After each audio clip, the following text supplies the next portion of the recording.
going to give a few tips on how to approach Discussion Post-Imperial Response 12, Chapter 19. And in this one, you're reading all about Jane Addams, who was a pioneer of urban and multicultural education. It's an interesting chapter in that it talks about the nation and the history with immigrants and the way that immigrant education has been approached over the years.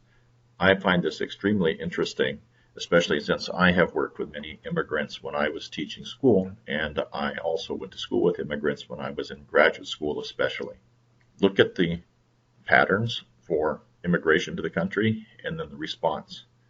And now for the prompt, compare and contrast the Americanist, assimilationist, and cultural pluralist positions toward the education of immigrants.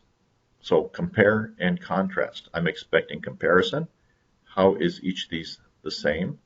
And how is each of these, in contrast, how is each of these different from one from another? So make sure you spend some time on the comparison and the contrast, not just a summary of what Americanist is and a summary of what assimilationist is and a summary of what cultural pluralistic is. Make sure you compare and you contrast.